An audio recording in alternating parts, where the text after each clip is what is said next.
नमस्कार, मैं जेनिफर धूरी आज के न्यूट्रिशन काउंसलिंग कोर्स के ह्यूमन एनाटॉमी के इस सेशन में आपका स्वागत करती हूँ। आइए समझें कि दुबले, पतले और कमज़ोर शरीर वाले लोगों पर असंतुलित पोषण के क्या नुकसान हो सकते हैं। सबसे पहले हम इसके शारीरिक दुष्प्रभावों को जानेंगे। इसमें से प्रमुख है कमज़ोर पाचन, हड्डियों की कमजोरी, मसल्स की हानि, धीमा रक्त संचार, रोग प्रतिरोधक क्षमता यानी इम्यूनिटी में कमी, हॉर्मोन्स का असंतुलन और यौन शक्ति की कमी।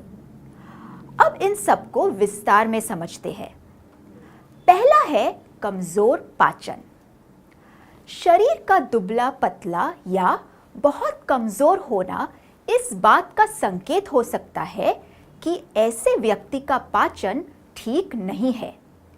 या तो उस व्यक्ति का आहार असंतुलित है या भूख न लगने के कारण वह पूरा आहार नहीं ले पाता। ऐसा भी हो सकता है कि उसका आहार ठीक से पच नहीं रहा है या सभी आवश्यक पोषक तत्व ठीक से अवशोषित नहीं हो पा रहे हैं। दुबले पतले लोगों में पाचन संबंधित ये अन्य समस्याएं भी हो सकती है, जैसे आंतों में मित्र बैक्टीरिया की कमी यानी गट फ्लोरा का असंतुलन, डाइजेस्टिव एंजाइम्स का सामान्य से कम स्राव, पाचन तंत्र की धीमी क्रियाशीलता से पेट फूलने और गैस की समस्या, लिवर की कार्यक्षमता में कमी से फैट का अपूर्ण पाचन और शरीर में विषैले तत्वों का जमाव। ये हमने कमजोर पाचन के दुष्प्रभाव देखे। अब दूसरा है हड्डियों की कमजोरी। दुर्बल लोगों में कैल्शियम और अन्य जरूरी विटामिन और मिनरल्स की कमी से हड्डियां कमजोर हो सकती है। इससे शारीरिक दृढ़ता और कार्यक्षमता घटती है। अब तीसरा है मसल्स की हानि। पोषक तत्वों के सेवन, पाचन और अवशोषण तीनों की कमी से मसल्स की हानि हो सकती है। खासकर प्रोटीन्स की कमी से मसल्स घटती है, जिससे स्टैमिना, शारीरिक शक्ति और आत्मविश्वास कम हो जाता है। चौथा दुष्प्रभाव है धीमा रक्त संचार। हृदय भी मसल से बना है। पोषण की कमी और दुर्बलता से हृदय की अच्छे रक्त प्रवाह को बनाए रखने की क्षमता कम हो सकती है। अच्छा रक्त प्रवाह न मिलने से ये मसल्स कमजोर पड़ जाते हैं। अगला दुष्प्रभाव है रोग प्रतिरोधक क्षमता यानी इम्यूनिटी में कमी। पोषक तत्वों की कमी से इम्यूनिटी कमजोर हो जाती है। इससे बार बार संक्रमण की संभावना बढ़ती है।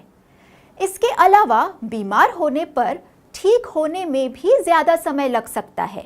और आखिरी मगर महत्वपूर्ण दुष्प्रभाव है हॉर्मोन्स का असंतुलन और यौन शक्ति की कमी। हॉर्मोन्स के असंतुलन से लड़के, लड़कियों, पुरुषों और महिलाओं में यौन शक्ति कम हो सकती है। इससे शरीर सुडौल नहीं बन पाता है। मासिक धर्म का अनियमित होना भी महिलाओं में दुबलेपन का एक कारण है। दुबले पतले लोगों को शारीरिक समस्याओं के अलावा बहुत सी मानसिक और सामाजिक मुश्किलों का सामना करना पड़ता है। नौकरी, व्यवसाय, सामाजिक मेल जोल व शादी ब्याह जैसे हर मामले में शारीरिक दुर्बलता आड़े आ सकती है।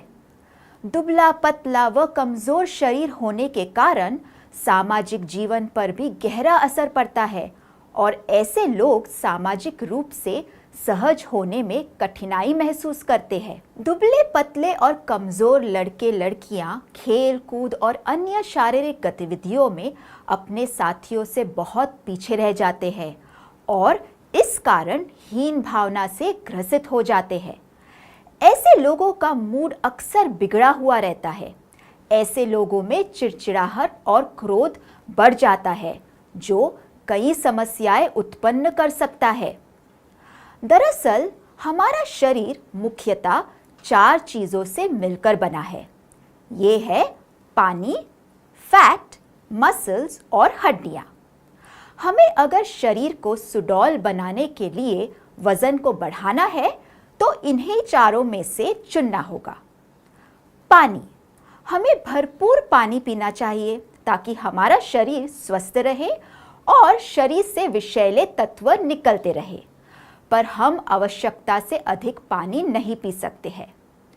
फैट्स, पोषक तत्वों से रहित और कैलोरीज और फैट से भरपूर आहार लेने से हमारा बॉडी फैट बढ़ सकता है। इससे हम मोटे हो सकते हैं और हमारा कई बीमारियों का शिकार होने का खतरा बढ़ सकता है। इसलिए फैट के अत्यधिक सेवन से वजन बढ़ाना एक स्वस्थ तरीका नहीं है। हड्डियां और मसल्स, बॉडी बिल्ड करने का एकमात्र उचित तरीका है कि हड्डियों और मसल्स को बढ़ाया जाए और उन्हें मजबूत बनाया जाए। तो आइए अब हम कुछ प्रश्न और उत्तर दोहरा लेते हैं। प्रश्न 1, फैट के अत्यधिक सेवन से वजन बढ़ाने में क्या समस्या है? उत्तर, फैट के अत्यधिक सेवन से हम मोटे हो सकते हैं। बॉडी फैट हद से ज़्यादा बढ़ जाने से हम कई बीमारियों के शिकार हो सकते हैं। प्रश्न 2, पाचन सुधारने से दुबले पतले लोगों को क्या लाभ होगा? उत्तर, पाचन सुधारने से पोषक तत्वों का सेवन करने की क्षमता, उनका पाचन और उनका अवशोषण बढ़ जाएगा। इससे शारीरिक मजबूती बढ़ेगी। प्रश्न 3, दुर्बल लोगों को क्या सामाजिक और मानसिक समस्याएं होती है? उत्तर, उनका आत्मविश्वास कम हो जाता है। शादी, ब्याह, नौकरी मिलना और सामाजिक मेल जोल में समस्याएं आती है। अब हम मिलेंगे अगले सेशन में। धन्यवाद।